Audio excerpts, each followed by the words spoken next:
La inflación en Estados Unidos ya supera el 5% y en España y en Alemania se ubica por encima del 4%. Muchos economistas consideran que este estallido de los precios se debe a cuellos de botella transitorios en ciertas partes de la estructura de producción. ¿Pero es esa toda la realidad? Veámoslo. La inflación en España se ubica en el 4% interanual, en Alemania en el 4,1% y en Estados Unidos en el 5,2%. Todavía peor, en el caso de Estados Unidos, la inflación subyacente, es decir, descontando aquellos componentes de la cesta de la compra que son más volátiles de precio, es decir, los alimentos y la energía, la inflación subyacente en Estados Unidos se ubica también en el 4%, la cifra más elevada desde el año 1992, hace prácticamente 30 años. Muchos economistas atribuyen este rebrote de los precios a las consecuencias adversas que sobre la estructura productiva tuvo la pandemia. Durante el año 2020 muchos sectores dejaron de invertir para reponer el capital que se iba depreciando o para incrementar su capacidad productiva y por tanto nos encontramos con que en 2021 falta capacidad potencial de producción. A su vez, la pandemia ha arrojado cambios en los hábitos de consumo de los ciudadanos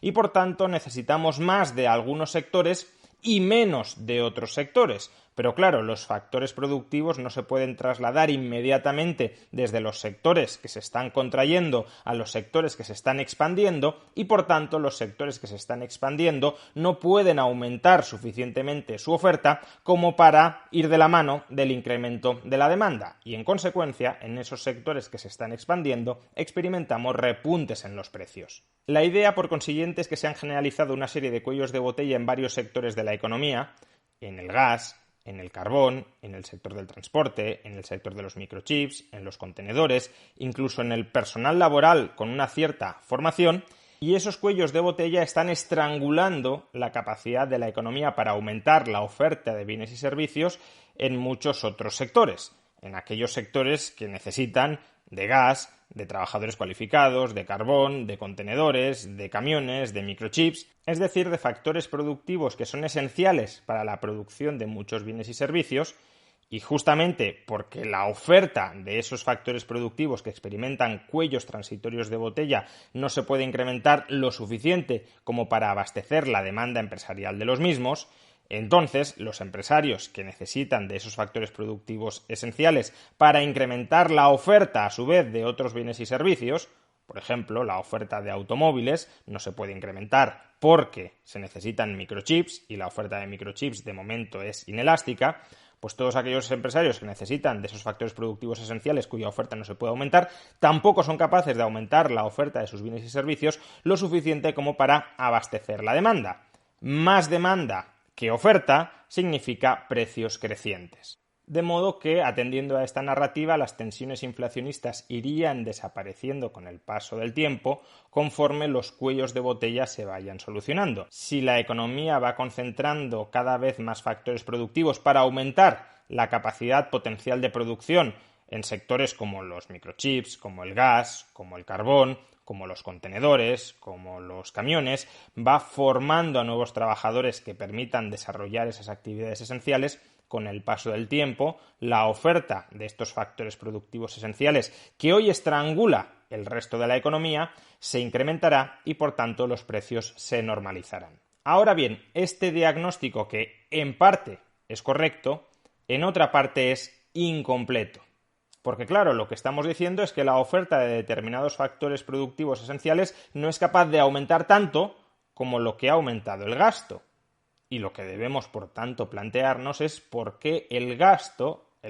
global, el gasto en España, el gasto en Alemania, el gasto en China, el gasto en Estados Unidos, ha aumentado tanto como para tensionar, tal como estamos viendo, tantos precios en la economía. Por ejemplo, el gasto de consumo personal en Estados Unidos está con diferencia en máximos históricos. Lo podemos ver en este gráfico. No solo es que haya recuperado los niveles prepandemia, es que se ubica muy por encima de los niveles prepandemia. ¿Y esto a qué se debe? Pues en parte, claro, podríamos decir que se debe al entusiasmo del levantamiento de las restricciones, la gente está volviendo a salir a la calle a gastar, las empresas que habían paralizado su inversión en 2020 vuelven a invertir, y parte de eso hay, pero no podemos desconocer que a lo largo de 2020 y también de esta parte de 2021, los gobiernos de todo el mundo han aplicado el mayor programa de estímulos del gasto, estímulos fiscales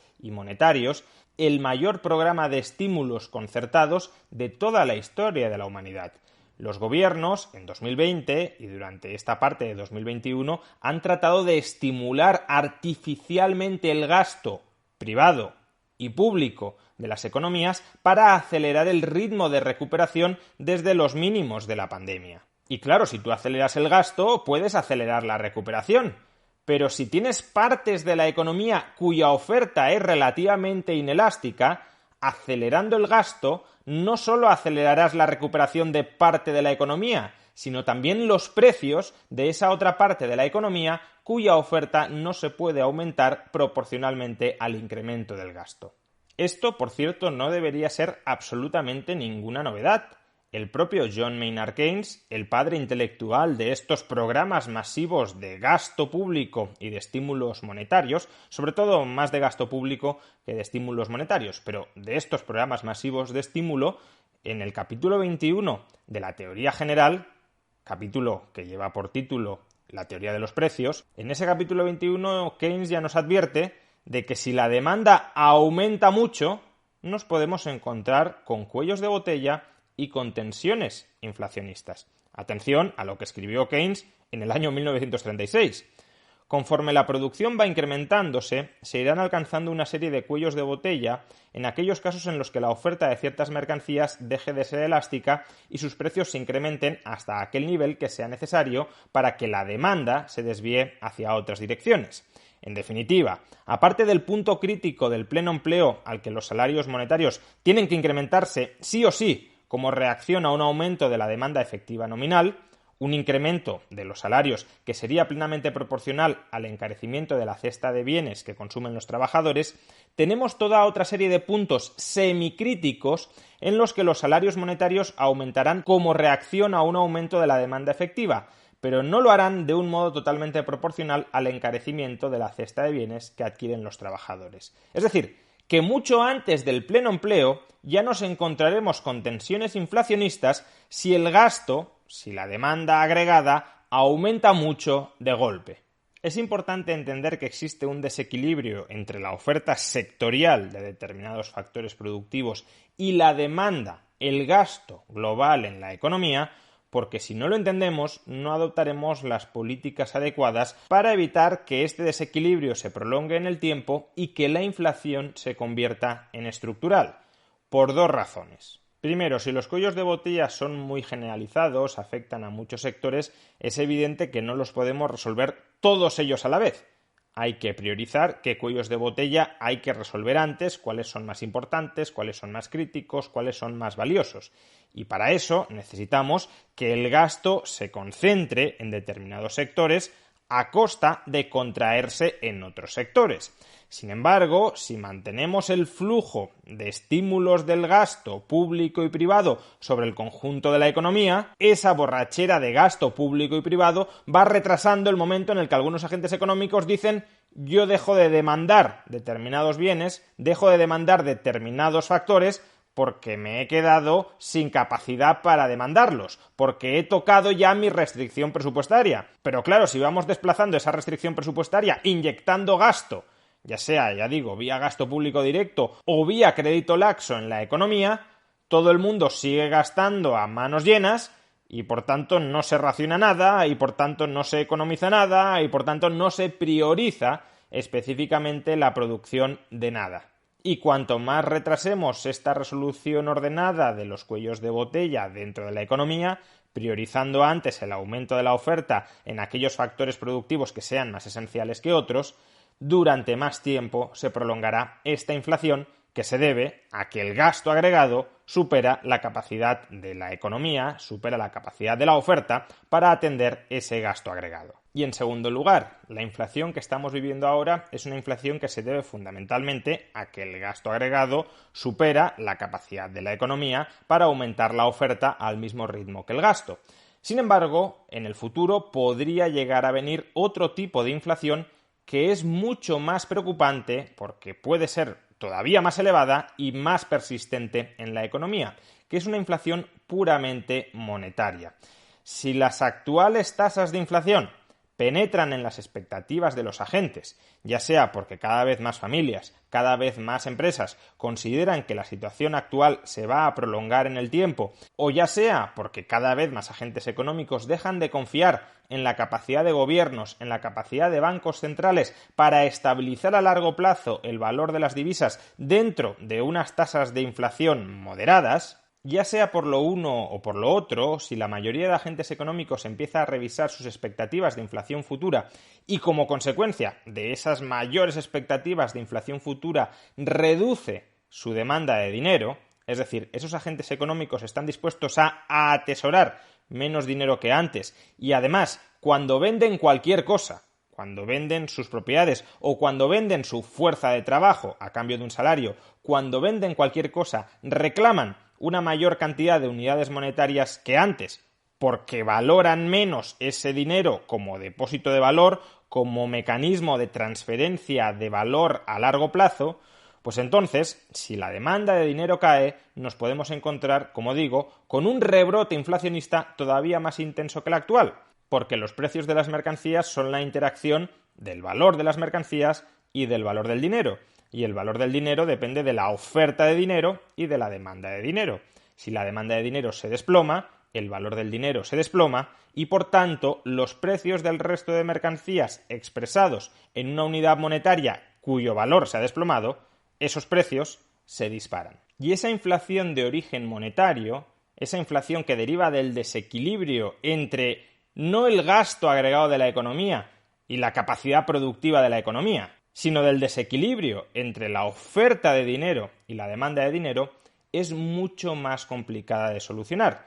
porque la demanda de dinero depende en gran medida de la credibilidad de las instituciones monetarias para estabilizar a largo plazo el valor del dinero. Y si esa credibilidad se ha esfumado, es complicado que la demanda regrese con la misma intensidad que tenía en el pasado. Por tanto, si sufriéramos de inflación puramente monetaria y los bancos centrales quisieran controlar esa inflación, solo tendrían dos caminos. Por un lado, reducir la oferta monetaria para volverla igual a la demanda monetaria que se ha desplomado. Pero claro, después de tantos años de flexibilizaciones cuantitativas, reducir la oferta monetaria en máximos históricos no es tan sencillo. Para ello tendrían que liquidar gran parte de sus stocks de activos, gran parte de los activos que han monetizado, y si malvenden esos activos, los tipos de interés subirán. La otra alternativa, claro, sería tratar de recuperar la confianza de los inversores en la moneda, pero para esto tendrían también que subir los tipos de interés, tendrían que mandar una señal creíble de que están comprometidos en su lucha contra la inflación. Por ejemplo, ya digo, subiendo los tipos de interés, enfriando la provisión de crédito y recompensando a aquellos inversores que adquieren depósitos en esa determinada moneda, por ejemplo, depósitos en dólares a un tipo de interés altamente remunerado. Lo peor es que ni lo uno, ni la reducción de la oferta, ni el intento de reanimar la demanda garantizan que se pueda terminar con la inflación monetaria, porque si el descrédito de la moneda es superior a lo que intentan corregir vía reducción de oferta o vía estímulos de la demanda de dinero, pues nos encontraríamos con una situación similar a los años 70. Estancamiento económico como consecuencia de las subidas de los tipos de interés e inflación creciendo hasta las nubes. Si no lo hacen, la inflación originada en los cuellos de botella se prolongará en el tiempo y el descrédito de las instituciones monetarias se irá alimentando, y con ella la caída de la demanda de moneda y, por tanto, la muy inquietante inflación puramente monetaria. El problema no son solo los cuellos de botella, sino el gasto artificialmente estimulado por los gobiernos de todo el mundo. Evitemos la estanflación retirando más pronto que tarde todos esos estímulos artificiales que están agravando los cuellos de botella y con ellos están alimentando la inflación anómalamente alta que estamos sufriendo en estos momentos.